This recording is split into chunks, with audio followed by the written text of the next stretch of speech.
Welcome to Zwida Media. If you're new to this channel, please subscribe. Don't forget to like, comment and share. Here's a new video for today. Enjoy.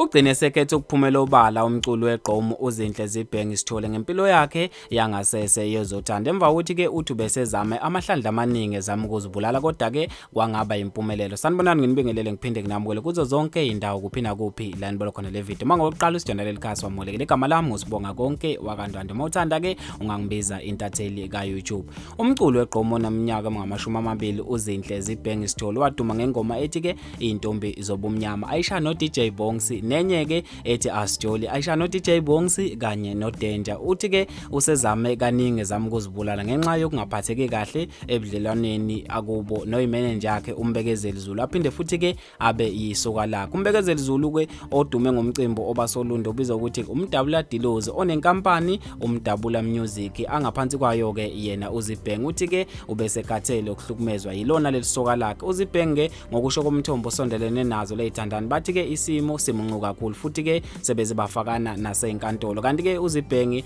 ubeseze wafuna nencwadi evimbela lona isoka lakhe uMbekezeli ukuthi ke asondele eduze kwakhe. Kanti naye uMbekezeli uthi ke ubesefike namaphoyisa akuboka Zibhenge ezovimba ukuthi ayeke ukumhlambalaza ayeke ukukhuluma ngegama lakhe. Kanti lezithandani bathi ke sayithandana isikhathi eside zahlangana ke kweminye yemicimbi. Kanti ke uZibhenge mayichazela eminye yemthombo uthi ke bebethandana impela kukuhle kodwa ke uMbekezeli ubemenzela konke into nje ebengasayithanda ukuthi ke uMbekezeli ubengasamphathi ngendlela efanele futhi ke uthi ubemenzela konke kodwa ubesekhathele ukuhlukumezeka ngokwenyama kanye nangokumphefumulo. Kanti ke uZibhenge uthi ke waqala wayifihla le ndaba efihlela umzali wakhe eyitshela ukuthi ke uMbekezeli uzohamba shintshe kodwa ke kwanhlanga zimbuka nomoya wabona ukuthi ke agcine semtshela umama wakhe ngesimo lesi abhekene naso sokuhlukumezeka. uMbekezeli kube ukuthi ke ubemenzela yonke into aphinde futhi ke ondle nasekhaya boka Zibhenge njengoba ke wahlangana nayo uZibhenge engenalutho wamthatha wamfaka ngaphansi kwenkampani yakhe.